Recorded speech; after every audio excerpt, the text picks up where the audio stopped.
Mi nombre es Enrique Rodríguez Ocampo. Nací en la ciudad de Bogotá hace 50 años. Cuéntenos un poco de su vida, hermano Enrique, algo resumido. Mi vida puedo contarles que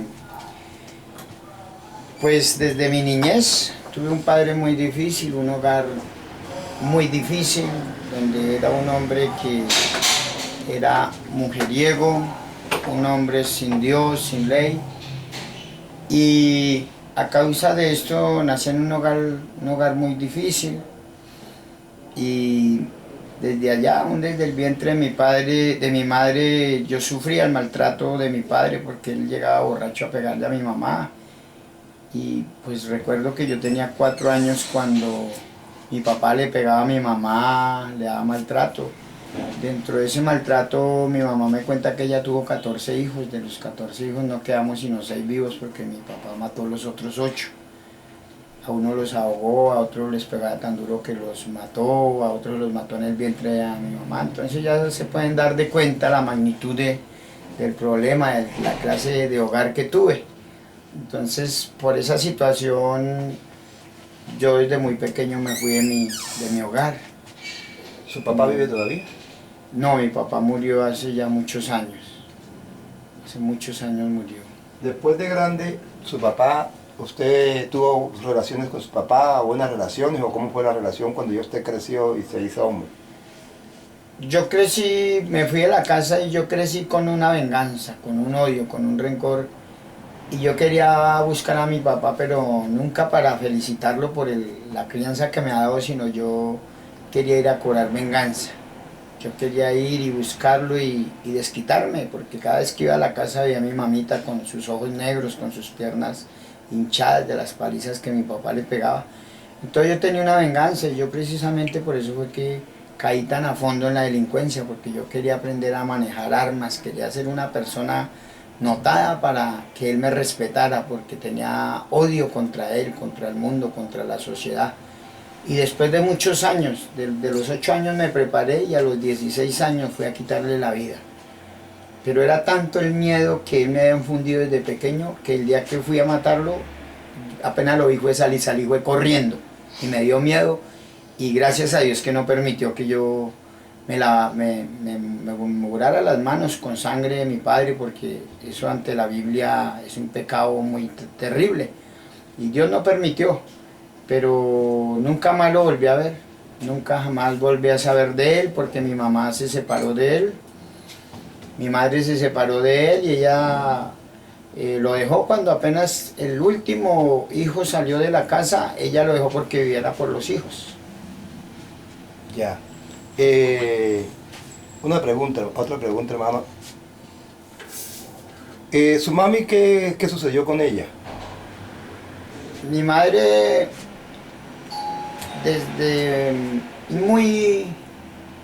desde la edad que yo me fui, ella le rogaba mucho a Dios, duró aproximadamente 30 años llorando, pidiéndole a Dios que me cambiara, porque ella veía en mí un delincuente, un asesino, un drogadicto.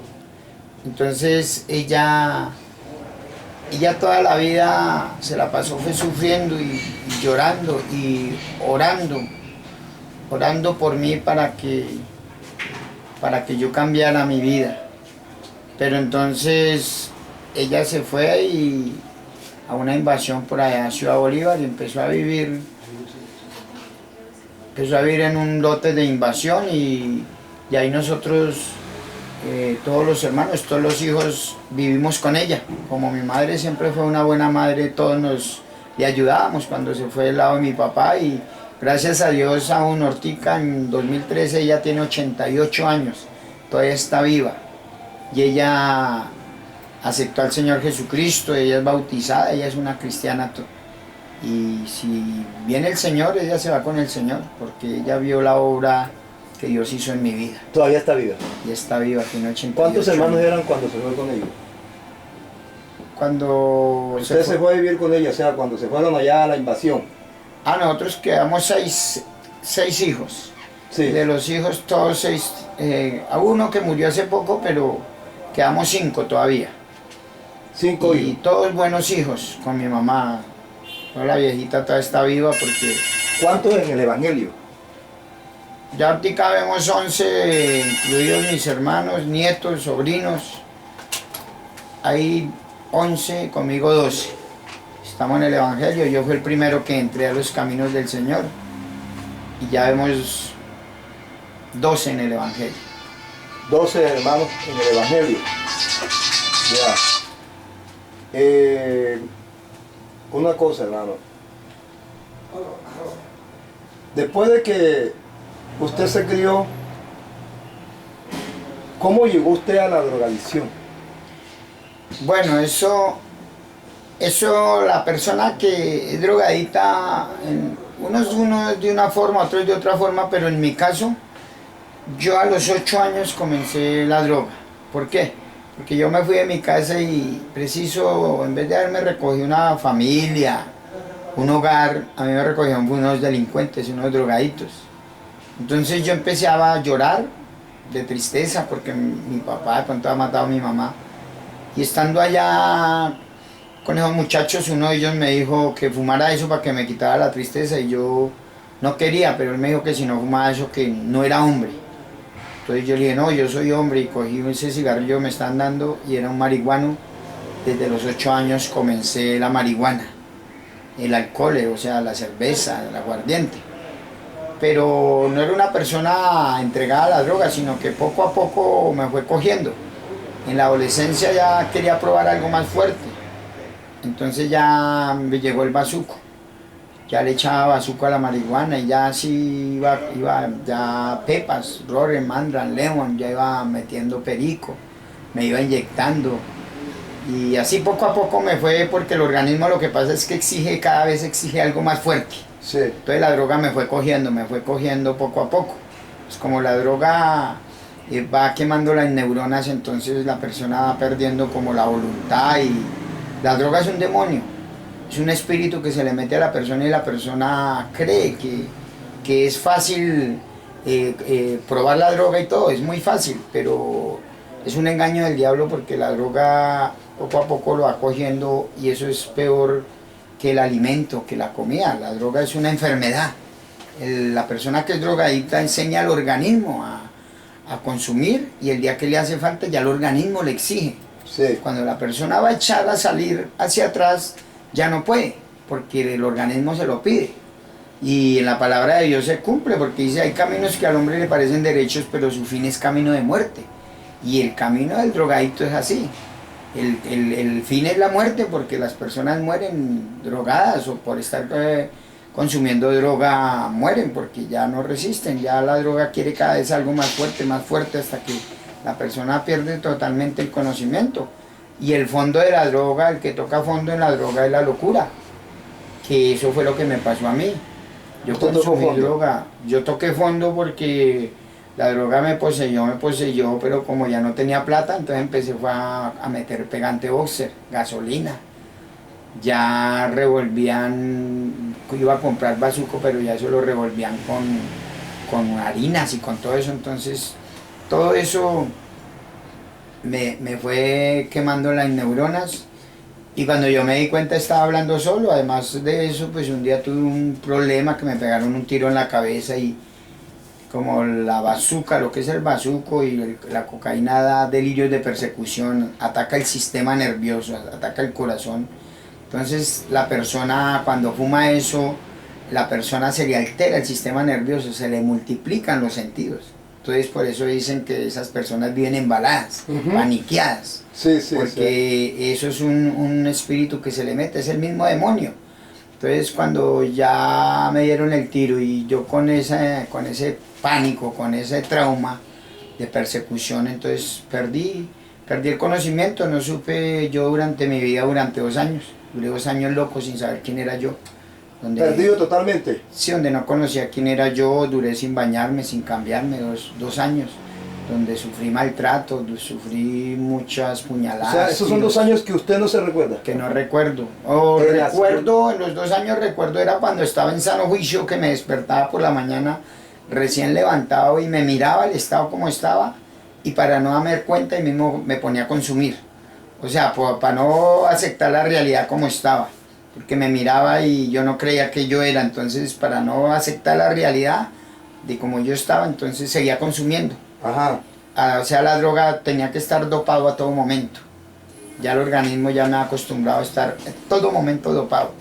Entonces así fue que caí en la droga poco a poco. Duré 17 años controlándola. O sea, que se llama se pilotea, que la controlé, me bañaba y todo, pero un día fue a salir y ya no pude. Cuando me di cuenta estaba con un costal al hombro, el llamado trofeo del diablo. El costal. El costal.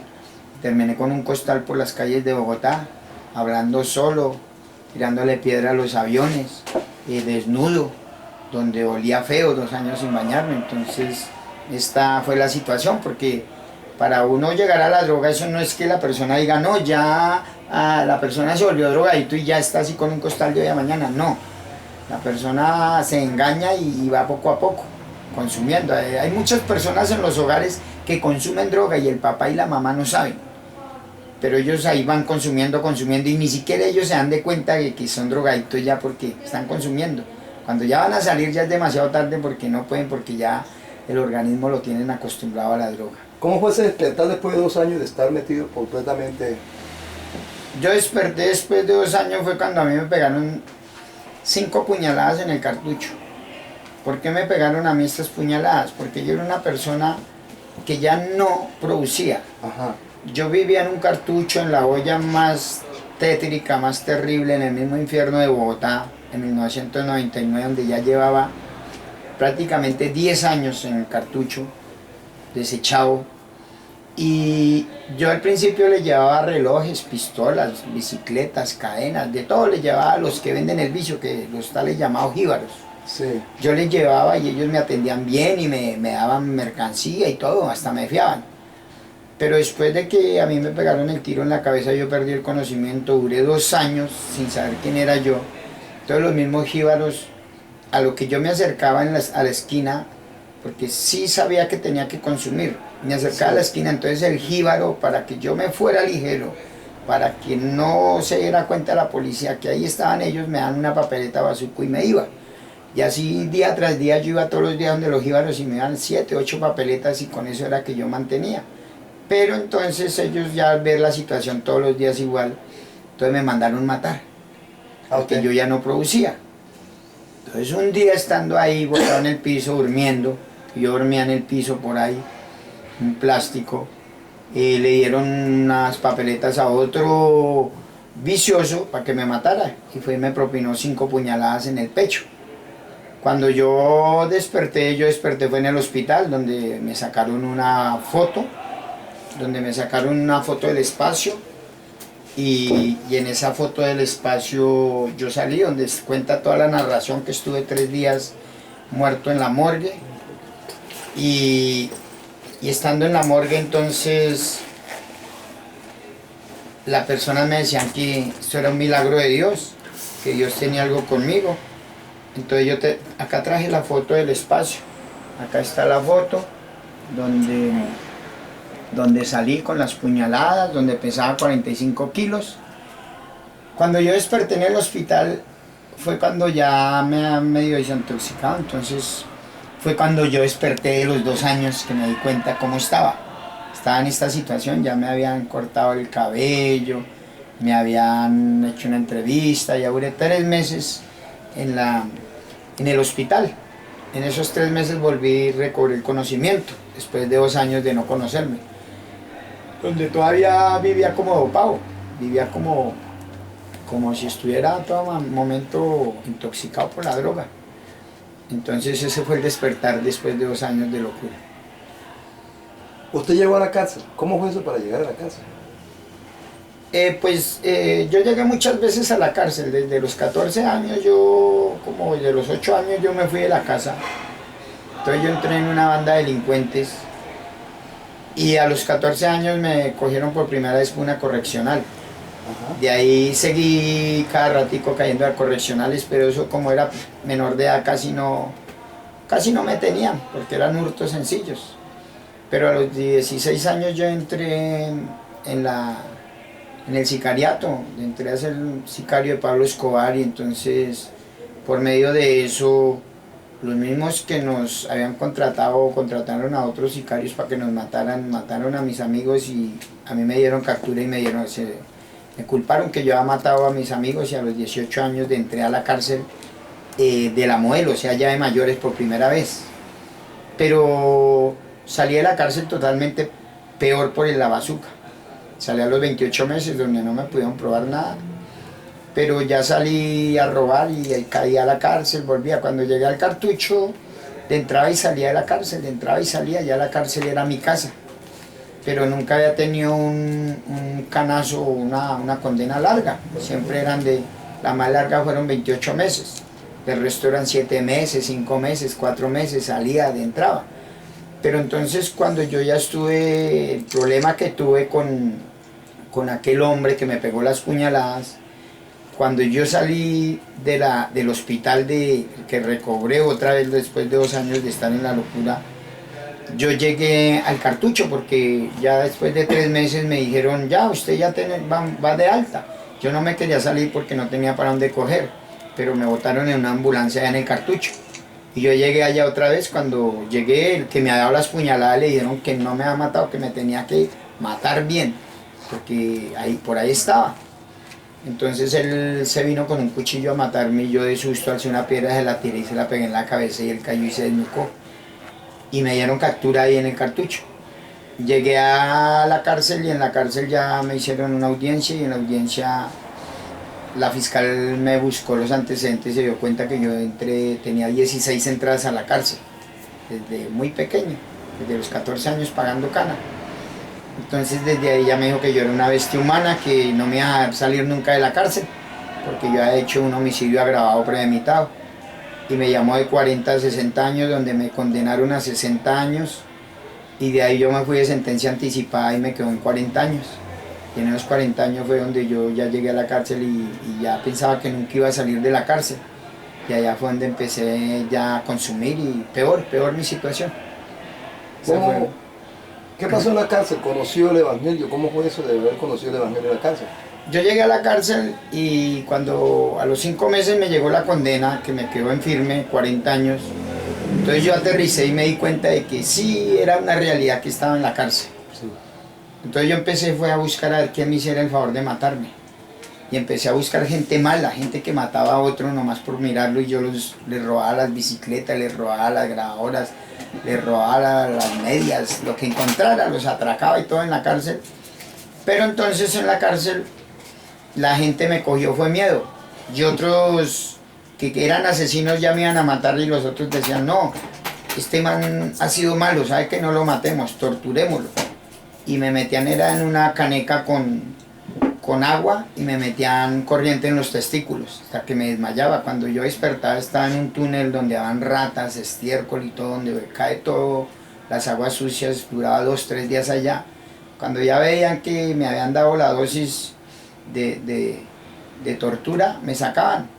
Y ya en el patio me decían, no vuelva a robar, pero yo por la droga, porque la droga me hacía falta, porque como les digo, la droga era una necesidad para mi vida, yo no podía vivir sin la droga, Sí. porque el organismo me exigía. Entonces yo empecé allá en la cárcel a fiar, a robar, a mirar que me hiciera el favor de matarme para pagarla de contado.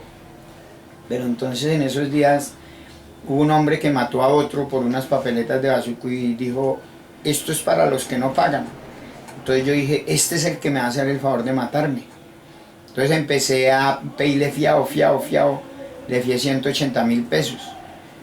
Pero entonces cuando yo estaba consumiendo esos 180.000 pesos allá en un rincón de la cárcel donde está todo lo peor, en un rincón donde solo están los más desechables, donde están los presos más malos, yo estaba en un rincón allá, desechado, en el rincón, esperando que llegaran a matarme. Cuando llegó fue una mujer con un tratado de la palabra de Dios diciéndome que Cristo me amaba, que Dios tenía un propósito conmigo, que yo le contestaba a ella que no, que yo no tenía solución, que eso ya no tenía remedio, que no perdiera el tiempo conmigo. Pero entonces ella llegaba al otro día y seguía hablándome de Dios y hablándome, y yo estaba trabado, todo enmarihuanado, dopado, y cada vez que ella me hablaba de Dios, cuando ella se iba, ya se me ha quitado la traba. Entonces cuando yo la veía en la puerta del patio, yo me escondía detrás de los otros ñeritos y le decía, escóndame ñeros, que esa señora viene a tirárseme la traba. Y ella llegaba allá y me encontraba por donde fuera, iba y me cogía y me hablaba de Dios. Hasta un día que yo la amenacé y le dije, ¿sabe qué, señora? Si usted sigue acá molestándome y tirándoseme la traba, le pego una puñalada. Y ella temblando con un tratado me decía, así me mate, pero Jesucristo tiene un propósito contigo. Entonces, yo al ver esta situación, ya me iban a matar un día y me acordé de esa señora, me acordé que Dios me había dicho, que ella me ha dicho que Dios tiene un propósito conmigo. Ya me habían dicho que el domingo me mataban, yo no tenía para dónde coger, había pedido aislamiento en el INPE, en la paramilitares, guerrillos, todo. Se cerraron todas las puertas, pero cuando estaba allá en la mitad de la cancha de fútbol miré hacia el cielo y me acordé que existía un Dios y que me había dicho que me amaba. Pero yo no quería creer cuando sentí la mano de alguien en mi hombro y me dijo que Jesucristo me amaba. Y yo volteé a mirar y me dijo un pastor que Dios tenía un propósito conmigo y yo le dije que no, que Jesucristo no podía amar a una persona tan mala porque yo era una persona muy mala, yo era una persona que todo el mundo me desechó, mi familia, todo el mundo me dejó, me botó, me desecharon como un perro por mí mismo, porque era un drogadicto. Y él me decía que no, que Jesucristo había venido por lo que se ha perdido. Entonces yo le decía, ¿cómo Dios puede amar a una persona como yo, si yo soy malo? Entonces él me dijo, no, Jesucristo ha venido por lo que se ha perdido. Los que están sanos no necesitan médicos, sino los enfermos. Entonces yo le dije, ¿será que el Señor me puede perdonar? Me dijo, claro, Dios lo puede perdonar si usted cree. Yo le dije, claro, yo creo en que Dios me puede perdonar porque Él me sacó hasta la de misma morgue. Y cuando me pegaron las 5 puñaladas, me hicieron levantamiento y estuve en la morgue 3 días. Y Dios me dio la vida ya estando en la morgue, y puedo decir que cuando Dios tiene un propósito con alguien, aún la solución está en Jesucristo, porque muchas personas dicen que lo único que no tiene solución es la muerte. Pero yo soy testigo del poder de Dios y quiero decirles que cuando Dios lo ama a uno y tiene un propósito, aún la muerte tiene solución con Jesucristo. Entonces yo le decía eso a ese pastor y me dijo, si cree todo es posible porque para Dios no hay nada imposible. Y yo ese día decidí hacerle una promesa a Dios. El domingo me iban a matar y yo sabía que nadie sabe cuándo se muere, pero yo sabía que el domingo a las 5 me moría porque veía cómo mataban a la gente allá. Y ese día le hice una promesa a Dios que si no permitía que me mataran, dejaba la droga. Y ese día empezaron a orar por ahí los hermanos, los pastores y todo, y ese día entró el Señor Jesucristo a mi vida, lo acepté como mi Señor, le entregué mi vida a Él y le dije, Señor, mi vida te pertenece, tú verás qué haces conmigo. Y le entregué mi vida total, que de ese día nunca más, en 13 años que yo nunca más me he vuelto a sentir solo, porque en la cárcel yo no tenía a nadie. Pero desde ese día ya tenía visita, ya tenía abogado, ya tenía un padre, ya tenía familia, ya tenía todo, porque teniendo a Jesucristo nosotros tenemos todo en esta vida. Entonces así fue que conocí el Evangelio y el domingo me cogieron para matarme. Ya habían pedido permiso al comandante guerrillero que llamaba Talambuco, que ha matado más de 1000 personas, y ya estaba todo ya planeado. Me llevaron para un túnel donde ya me totearon un tiro, no salió el tiro y yo oraba, le pedía a Dios que no permitiera que me mataran. Cuando de pronto entró el comandante guerrillero y decía que qué pasaba, yo me levanté y les dije que era que me iban a matar por una plata, una droga que la que me debían abajo en el patio. Y él me mandó con un secuaz, llegué al patio y en el patio Dios tocó corazón y los mismos que yo robaba y todo me daban plata para que no los volviera a robar y me ajuiciara, porque Dios es lindo, Dios hace milagros y Él tocó los corazones de personas que eran hasta enemigos míos. Por eso dice que cuando los caminos del hombre son agradables a Jehová, aún a sus enemigos los hace estar en paz con Él. Amén, amén. Y así yo seguí pidiendo, pagué la plata y cuando ya subí, el comandante guerrillero que ha matado más de 1000 personas me dijo que yo tenía que hacer lo que él dijera. Entonces yo le dije que era que yo me había vuelto cristiano, que yo había aceptado al Señor Jesucristo. Y este hombre con 1000 muertes encima me puso una pistola en la cabeza y me dijo que a la próxima vez que me viera robando y que me viera sin una Biblia, me mataba. Y me tocó coger la Biblia obligado. Y esto enseña que cuando Dios tiene un propósito con una persona, Dios utiliza hasta el mismo diablo para que nosotros nos salvemos. Así que así conocí al Señor Jesucristo. en la cárcel. Y desde ese día cambió mi vida. Y se bautizó allá mismo. Estando en la cárcel después de 5 meses que estaba en ese lugar, ya empecé a sentir la ayuda del Señor Jesucristo. Ya me miraba en el espejo, empecé a recobrar mi autoestima. Como yo le había hecho una promesa a Dios que no volvía a fumar, después de 25 años en la droga, dejé la droga. De un momento a otro dejé la droga. De hoy a mañana la dejé, eso sí me tocó duro. Duro, casi me muero por falta de la droga. Estuve hasta en enfermería muriéndome 15 días con suero, con sangre, con silocaína, donde yo estaba muriendo por falta de la droga, pero tenía a mi Señor Jesucristo, que es la fuerza, que es la fortaleza. Ya estando con Dios yo pude dejar la droga.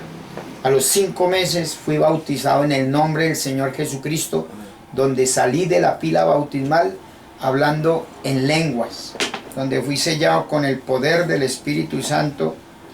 Cuando salí de la pila bautismal me tomaron unas fotos y ahí en esas fotos, en ese lugar, en esas fotos salieron unos demonios que tenía espíritus de muerte, de idolatría, de brujería. Tenía muchos espíritus que acá salen en la foto. Y acá hay un espíritu en este lado donde está un demonio grande, acá en esta foto. Acá hay otro espíritu donde hay una calavera. Acá hay un espíritu donde hay una virgen ahí. Y acá hay una mujer, un espíritu de una mujer que era una brujería que me habían hecho. Aquí está el espíritu. Y un niño que está ahí, pero el del niño es este de aquí para abajo, donde hay un niño que eso era lo que me hacía daño, donde el diablo me decía que Dios no me perdonaba todo lo que yo había hecho. Y ese día fui bautizado en el nombre del Señor Jesucristo, donde recibí el perdón de mis pecados. Y acá traigo la otra foto donde fui bautizado en la cárcel. Ahí está la cárcel, está el pastor ahí, ya me van a echar a la pila bautismal. Entonces ahí estoy en la cárcel nacional La Modelo cuando me bautizaron. Y ese día ya Dios cambió mi vida porque me perdonó todos mis pecados y salí totalmente una nueva criatura en Cristo Jesús. Amén. ¿Cómo fue eso de la condena? Usted estaba condenado a 40 años físicos, ¿era verdad? Yo estaba a 40 años, pero después de que fui bautizado y sellado con el Espíritu Santo, yo era uno de los presos que vivía más feliz en la cárcel, y los otros presos me decían: usted es una persona que está loca, usted es un amañado, usted es una persona que se la pasa contenta. Habían condenados a 3, 4 años y se querían morir, y yo estaba a 40 años y vivía feliz. ¿Por qué? Porque yo tenía a mi Señor Jesucristo en mi corazón. Estaba más libre que lo que estaba en la calle. Y con esto quiero decirles que hay muchas personas que ahorita están en la calle, pero están presos por el pecado y la maldad. Y yo era una persona que estaba en la cárcel, pero era libre espiritualmente. Y andaba contento porque sabía que si me mataban o si moría en la cárcel, yo me iba para la eternidad, me iba con Jesucristo, me iba para las bodas del Cordero, porque había entendido de que existe una salvación, porque el bautismo es para salvación. El Espíritu Santo es el que le da gozo a la persona. Entonces yo andaba contento por eso en la cárcel. Y muchos me decían que yo era un amañado, pero yo tenía un amigo, tenía un abogado, y yo sabía que Dios no es injusto. Que cuando uno se ocupa de las cosas de Dios, Dios se ocupa de las cosas de uno. Amén, amén. Así que se cumple el versículo donde dice que busquemos primeramente el reino de Dios y su justicia, y lo demás vendrá por añadidura. Y yo decía: voy a buscar de Dios y la libertad será la añadidura. Y empecé a confiar en Dios porque yo sabía que Dios no es injusto. Aunque yo sabía que iba a morir en la cárcel, pero también tenía una esperanza, y era que tenía a mi Señor Jesucristo. Entonces yo de ahí, al mes de estar bautizado, me colocaron como líder del grupo de cristianos. Y empecé a predicar por mi testimonio, porque muchos de los que me han visto en el cartucho, en la cárcel, que era una persona mala, con perros, oliendo a feo, 2 años sin bañarme, donde era una persona que era una persona carne de presidio. Las personas se dieron cuenta de que Dios cambia la vida de las personas y por eso, por el testimonio, entregaban la vida al Señor y decían, si usted cambió, ¿por qué no nosotros no podemos cambiar? Y muchos se convertían para la gloria del Señor en nuevas criaturas también por mi testimonio. Entonces de ahí ya me trasladaron a La Picota, de allá también había muchos que me conocían, pero un día estando en Santa Rosa de Viterbo, ya después de faltándome 36 años y medio, me llegó una rebaja.